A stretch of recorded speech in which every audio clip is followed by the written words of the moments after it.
Couple of things I want to make sure that we're straight on. Number one is you have to categorize what you see.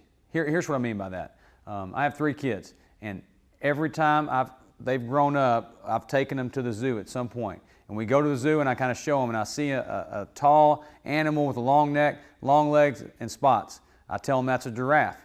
Okay, then I go see a gray animal with a trunk, and it's kind of fat and big. And I tell them that's an elephant. And the rest of their life, they understand that anytime they see something that's gray with a long trunk and it's kind of fat, that's going to be an elephant.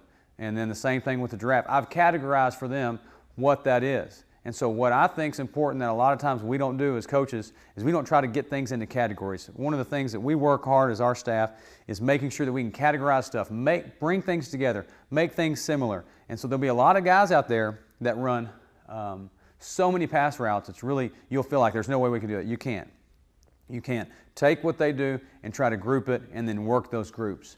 And that's actually my next point in my pass philosophy is don't be tricked. I can tell you as I've gotten more and more experience as a defensive coordinator, I have fallen into that trick of trying to stop every single thing the offense does. And that's exactly what they want you to do. And then you don't get good at any of it. You got to make sure that you've taken their routes and tried to figure out what will they try to do to stop or to defeat us, and then you go from there. And so don't be tricked.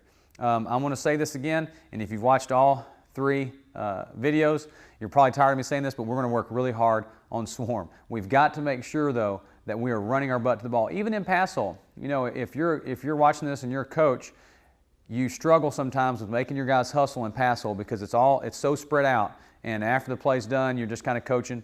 Don't ever coach until you make sure every single person's swarmed.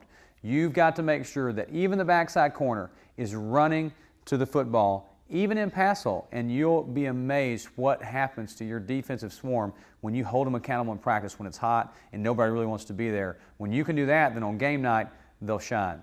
Make sure that the number 4 part of our philosophy is you're going to play the man before the ball. We start, and I'll show you our half-line drill, we start every drill we do, if it's involving defeating a pass route, that we're going to start without the ball. We're just going to match on routes and make sure we understand where our body's supposed to be. A lot of people make the mistake of just let's get in there, let's start throwing it, don't do that. Make sure that you're just going to defeat the route, and then, and only then when we're ready, then we'll add the ball. The next part of our passing philosophy is don't cover in the no-fly zone. The no-fly zone for us is the 0 to 5 area. I really don't care if they catch a pass in the 0 to 5 area. We're going to make sure that we're rallying up to that, and we're going to go be in a bad mood when we get there. We call those routes 3-yard headaches. We're going to come up and they can take 3-yard headaches all day.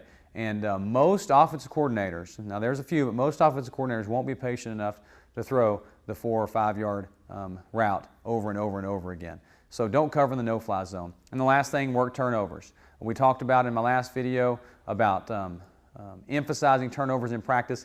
Every single turnover we get in practice, pass hole, inside hole, team, and anything else we're doing, when we go like good on good, we emphasize and celebrate turnovers. Anytime we get a turnover, we hold that ball up and say got 1 or got 2 or got 3, and all those guys echo and the sideline echoes. And it's a huge pride deal, and it's very intimidating also, I think, and it just creates that mentality that we are going to get turnovers. So that's our pass philosophy.